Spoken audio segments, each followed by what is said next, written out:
everyone, Dee here, and this is my studio. So I just wanted to post my first video for this YouTube channel, show you a couple of items that I've done recently, and give you a little intro. Maybe you'll come back as to what my plans will be.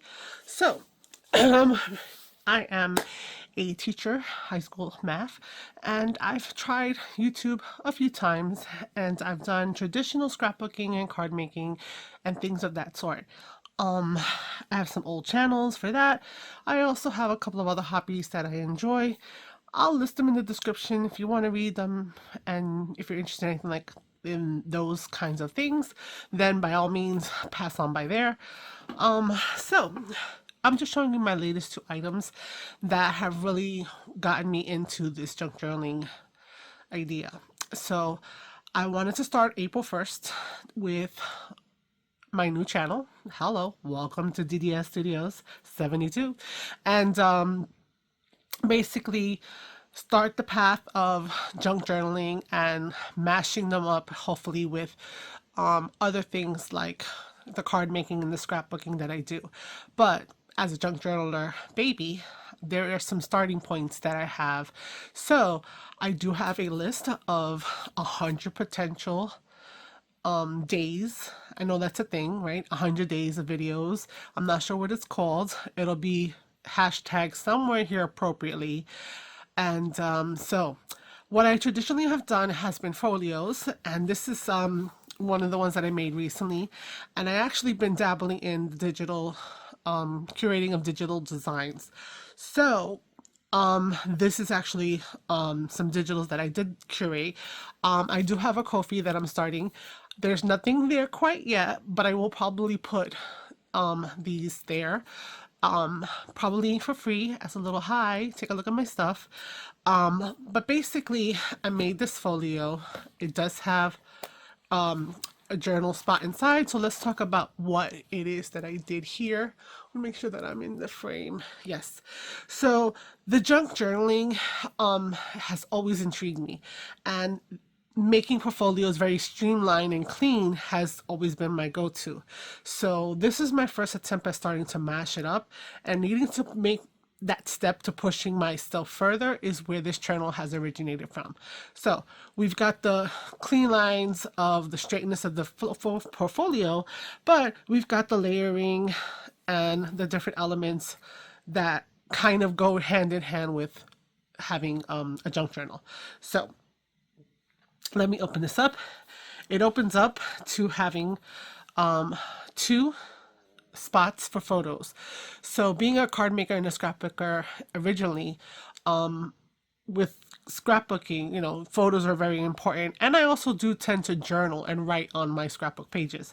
If you guys wanted to ever see any of my scrapbook pages, by all means, let me know. I'll put out a video and share some of my stuff. The labels, the stamping, the washi stickers, this kind of like texture is what has been like trepidatiously going towards the junk journaling, but the photos are there. So I have this folio that has this, and then it opens up even further. Let me make sure the whole thing is not quite visible in screen. The idea of having pockets has been something that I have done with folios, and having, you know, tags or photos. So I have a couple of these. They're very basic. I just left them as someplace to add some journaling to, and I didn't want to cover the beautiful imagery of the girl. Having this with a pull, having a little pocket tucked there, having a photo opportunity, and a little cluster. That's been something, the clusters have been something new that I'm really embracing. Then having another card coming out, and then having an additional pocket where you can actually put something with a cluster. Again, transitioning, you know, having this imagery and breaking up the images. That's something that, like, I think with the original and traditional folios and stuff, the way that I've done things, if I have a bigger image, I tend to want to continue it. It's not like I would just mishmash it or whatever. There's a lot of flow and organization, and I think that some people would say that comes from having like math as my background. This is new. This is a little traveler's notebook kind of thing. So I have a little bit of the clusters over here. I have it on the cardstock, a front, a back, and some clusters here and there. And I went coffee dyeing crazy. I've coffee dyed so many things, which hopefully in the next few videos I will be able to show you. Making a signature with the ribbon to come in and out to add pages is, you know, my first signature. Then to open up again, this will open up even further. So let me go again. So you have this with a little cluster, nothing here to have some beautiful imagery in your item. Then photo, clusters, photos, clusters. We have pockets and little tag pieces that can be used to add journal information. And so, yes. Yeah, okay.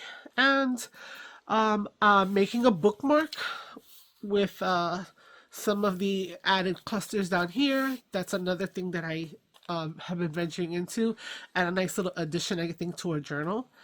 I also have another pocket right here with two more little journal cards and then kind of like a tag. And then this is another pocket. And yes, we are going to flip again. So we flip this way. Down here, just leaving the imagery beautiful. A little bit of a cluster here. And then over here, having this beautiful imagery again and creating a waterfall effect for photos to be added. So I guess you can kind of see that I do like to pay attention to detail, because this looks like it is, you know, a complete photo, but I have broken it up. So this is kind of a little bit my style when I have pictures, pages that are pictures that are not like just patterns and like all over, or tessellations or whatever the case is. This is when I have like something that's more one of those full sheets that sometimes scrapbookers and people, card makers, don't know what to do with, because it's like, how do you cover something so beautiful? So yeah, so this is, you know, this is what I've been, you know, traditionally doing. So we have all the flippy flappies, and we got, let's see, I want to make sure that I close this correctly. This one goes here. Where is it? Oh no, this one goes like that. Like that, like that. There you go. And it can kind of stand. I didn't put a closure on it, but that's okay. I've also been trying to do some of the items that I've seen people do, which are like these pocket kind of situations. So we've got the tucks with the multiple pockets. So this layering thing, that's something that's sort of kind of new. The one sheet wonder of it all, where you have like one page making it everything, having pockets, and then having little journal spots. And really letting the paper, again, these cut aparts, you do the job for you. But you see that I have this ribbon, so I have another little signature here, just some regular paper. That's with this one, okay? And it is on a flappy, so that when you come in here, you can have some photos, and I'm just put some papers in here to show that that was a pocket there. There's not clusters in here, but the idea is of having these multiple goodies is what has drawn my eye to also some of the junk journaling items here. So this is where I'm at, and I want to add the grunge, the vintage, the color. I want to dip my fingers and my toes and rub all over in it, and I hope that you will follow me and experience this with me. My channel, like I said, let me show you a little preview of what I was thinking. The 100 days. So I do have a plan. Whether this plan is gonna work is, you know, I don't know. I hope that it will. So anything that you think you would like me to try out, I know you don't know what my capabilities are right now, but I hope that you will come back. And I thank you for coming by and watching this quick little video and saying hi. So just say hi in the comments. And if you think I might be somebody that you could jive with, then subscribe now so you'll be notified when I do finally start to get those videos out there and rolling. So until next time, ciao, bye.